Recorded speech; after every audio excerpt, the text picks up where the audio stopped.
Hi అండి, నమస్తే. Welcome back to our channel. ఇవాళ మన స్పెషల్ రెసిపీ వచ్చేసి తలకాయ కర్రీ. ఎందుకంత స్పెషల్ అంటున్నా అంటే నాన్ వెజ్లో తలకాయ అనేది ఒక డిఫరెంట్ టేస్ట్ ఉంటుంది, అలాగే చాలా మంచి టేస్ట్ కూడా ఉంటుంది. కొన్ని ఇంగ్రీడియంట్స్ని అడిషనల్గా యాడ్ చేస్తే ఈ తలకాయ కర్రీ అనేది చాలా టేస్టీగా అవుతుంది. శ్రావణ మాసంలో ఫాస్టింగ్ ఉండి రోజు వెజ్ కర్రీస్ తినే వారికి ఇలా నాన్ వెజ్ కర్రీ చేసి పెట్టండి, చాలా బాగుంటుంది. పుల్లగా కారంగా చాలా ఘాటుగా కూడా భలే టేస్టీగా ఉంటుంది. అలాగే సింపుల్ ప్రాసెస్లో ఈ తలకాయ కర్రీని ఎలా తయారు చేసుకోవాలో నేను మీకు ఈ వీడియోలో క్లియర్గా చూపిస్తున్నాను. మరెన్నో మంచి నాన్ వెజ్ రెసిపీస్ కూడా మన ఛానల్లో ఉంటాయి, ఒకసారి చెక్ చేసుకోండి. అలాగే ఇప్పటివరకు మన ఛానల్లో ఎవరైనా ఫస్ట్ టైం ఇంకా చూసినట్టయితే తప్పకుండా సబ్స్క్రైబ్ చేయండి. పక్కన బెల్ ఐకాన్ అయితే ఖచ్చితంగా ప్రెస్ చేయండి. ముందుగా సబ్స్క్రైబ్ చేసిన వాళ్ళు డైలీ ఫాలో అవడానికి ట్రై చేయండి.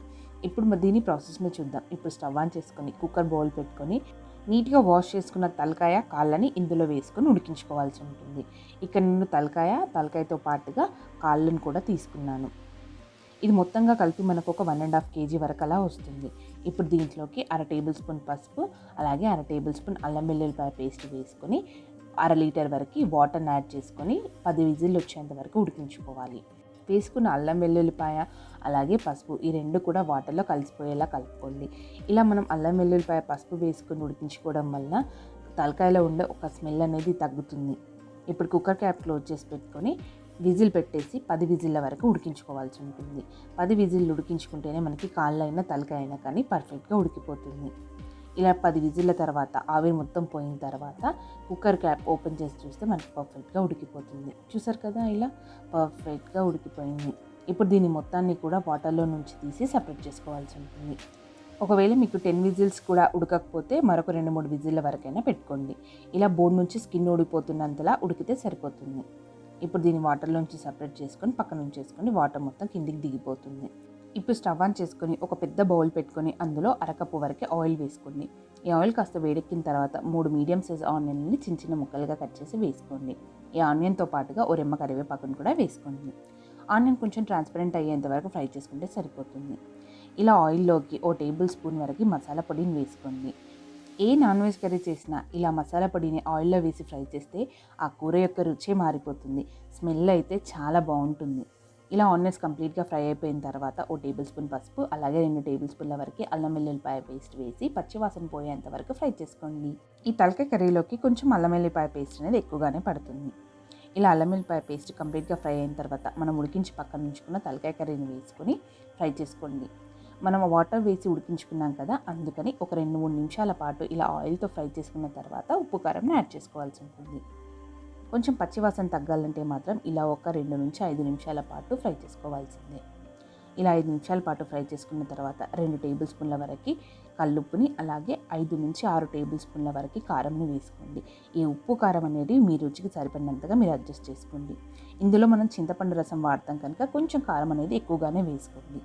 కొబ్బరి పొడి 3 టేబుల్ స్పూన్లు, ధనియాల పొడి కూడా 3 టేబుల్ స్పూన్లను వేసుకునే ఈ ఉప్పు కారం పొడులన్నింటినీ కూడా ముక్కకి బాగా పట్టేలాగా ఒక 5 నిమిషాల పాటు కంటిన్యూస్గా కలుపుతూ ఉండండి. ఇలా కలపడం వల్ల ఎక్స్ట్రా మాయిశ్చర్ ఏమన్నా ఉంటే పోతుంది, అలాగే ముక్క ఉప్పు కారంని బాగా అబ్జర్వ్ చేసుకుంటుంది. ఇలా 5 నిమిషాల పాటు కలుపుకుంటూ ఫ్రై చేసుకున్న ఈ తలకాయ కూరలోకి ఒక పెద్ద మామిడికాయ సైజ్ అంతా చింతపండుని ముందుగానే నానబెట్టి రసం తీసుకొని ఉంచుకోండి. ఆ మామిడికాయ సైజ్ చింతపండుకి 1/2 లీటర్ వాటర్ వేసుకొని చిక్కగా తీసుకొని రసం. ఇంత చిక్కగా తీసుకుంటేనే టేస్ట్ అనేది చాలా బాగుంటుంది. ఇలా చింతపండు రసం వేసుకున్న తర్వాత 1/2 టేబుల్ స్పూన్ వరకు మిరియాల పొడి, 1/4 టేబుల్ స్పూన్ వరకు జీలకర్ర మెంతుల పొడిని వేసుకోండి. ఈ 2 పొడులను వేయడం వల్ల తలకాయ కూర చాలా టేస్టీగా ఉంటుంది. చింతపండు రసం వాడుతున్నాం కదా, అందుకని కొంచెం జీలకర్ర మెంతుల పొడి వేస్తే టేస్ట్ అనేది చాలా బాగుంటుంది. ఇలా వీటన్నిటిని కూడా ముక్కకు పట్టేలాగా బాగా కలిపేసిన తర్వాత క్యాప్ క్లోజ్ చేసి పెట్టి ఒక 5 నిమిషాల పాటు ఉడకనివ్వండి. మధ్యలో కలుపుకోండి. ఇప్పుడు మనం కలపలేమంటే అడుగు పట్టేస్తుంది, కింద మాడుతుంది. అందుకని మధ్యలో కలుపుతూ ఉండండి, అడుగు పట్టకుండా ఉంటుంది. ఇలా చింతపండు రసంతో ఒక 5 నిమిషాల పాటు ఉడికించుకున్న తర్వాత మనం తలకాయ కూరను ఉడికించుకోవడానికి వాడుకున్న వాటర్ ఉంటాయి కదా, ఆ వాటర్ని ఇందులో వేసుకొని 1 నిమిషం పాటు కలిపేసుకొని 10 నుంచి 15 నిమిషాల పాటు ఉడకనివ్వండి. ఒకవేళ మీకు గ్రేవీ అనేది మరీ చిక్కగా ఉంటే మరికొన్ని వాటర్ యాడ్ చేసుకోండి, లేదంటే ఇలా ఉంచుకున్నా సరిపోతుంది. ఇలా గ్రేవీ కన్సిస్టెన్సీ అనేది చిక్కబడాలి. ఇలా చిక్కబడితే సరిపోతుంది. మనం తలకాయ కర్రీని కొంచెం లిక్విడ్గానే చేసుకుంటేనే టేస్ట్ బాగుంటుంది. చూసారు కదా, ఇది మనకి పర్ఫెక్ట్ కన్సిస్టెన్సీ.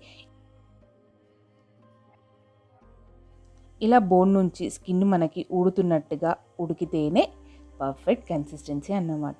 చూసారు కదా, ఇది మనకి తలకాయ కర్రీ రెసిపీ.